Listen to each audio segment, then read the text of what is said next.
talk about the long term when it comes to Apple and Netflix. You played a role on an Apple original show. That show, unfortunately, didn't last that long. Nope. Last that long. Certainly not because of you. Thank but you. Apple is doing this original content grand experiment. Do you think that they can succeed where Netflix has when they haven't shown an ability to do so thus far? I think the sheer amount of money that I'm hearing they're throwing at it makes me optimistic. You know, I try to spend a good amount of time in Hollywood and Silicon Valley and Madison Avenue.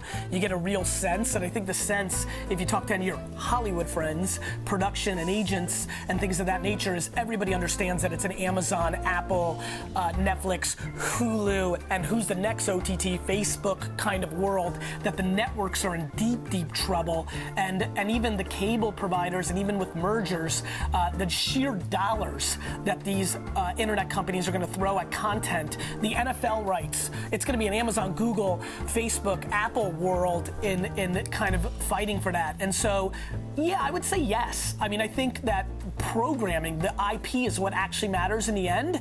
And when Apple, not if, has its Breaking Bad or Orange is the New Black or NFL, that it will suck people in because of the IP in the same way that so many more people watch Hulu and Amazon than I think a lot of people thought they would 24 months ago, predicated on just one hit.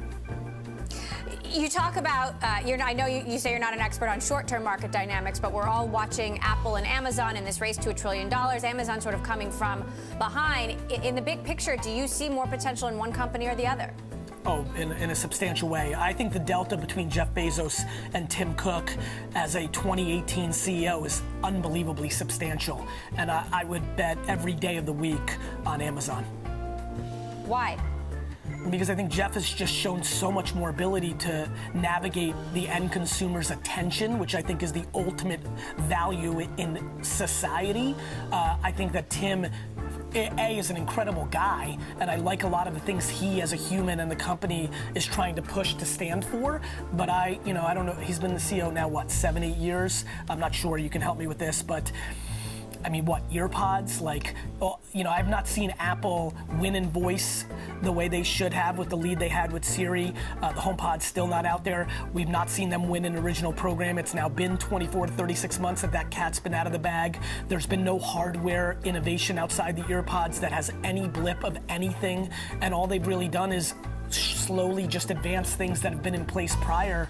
And so I just, at least the way I think about the world, I don't look at it, the numbers and the ways in the short term and maximizing profit every 90 days the way everybody who watches this does. In the long term, what it means for consumers, Amazon, through a magnitude of things, has done a far better job of mattering to the end consumer and continues to gain leverage. You mentioned the networks are in trouble. I have to ask about CBS, which is currently deciding the fate of Les Moonves after these accusations from a New Yorker article about crossing a line with women. Should he stay or go? Well, if he's guilty, he should go. Even after such a long and successful track record?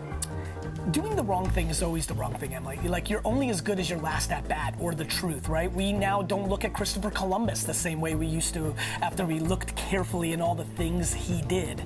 And so, of course, I mean, I'm very aware, and listen, I love winning in business too, and everybody who's watching does, but if you're a human being that's willing to look the other way for money, you're not a good human being. So, Gary, you've launched a new media men's lifestyle brand focused on the intersection of entrepreneurship and pop culture. You say there's not going to be any walls. There are no walls between editorial and advertising. What's the vision here? So 18 months ago, I bought PureWow.com. I have VaynerMedia, the holding company's VaynerX. VaynerMedia is the agency, Madison Avenue, Mad Men. PureWow and 1:37 p.m. is the publishing side, the Condé, the Hearst side of things. To me, if you really look at what the BuzzFeeds and the Vices and the Refinery 29s did a half decade ago, is they kind of created Publishing 2.0, where they started to do creative work for clients instead of just buying commercials on TV networks or in magazines. The branded content world started to emerge, and you saw those crazy valuations for a lot of those companies. I think the continued evolution of making content and getting people to see it contextual, that brings the Procter & Gamble's and the Coca-Cola's value is what's going to happen in publishing, and we continue to try to innovate on creating original videos and apps and event marketing, things to help clients sell beer and makeup and deodorant. Okay, last question. How are all of these, dynamics that we're seeing in social media companies impacting your investment strategies? What is hot right now and what is not?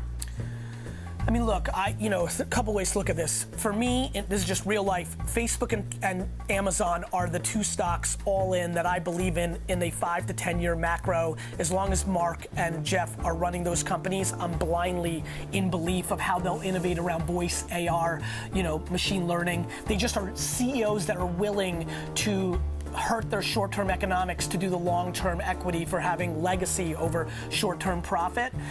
I think the most interesting thing for kind of this audience and your show and what I grew up with in the mid-2000s on Web 2.0 and social media is there room for a Musical.ly or a Snapchat?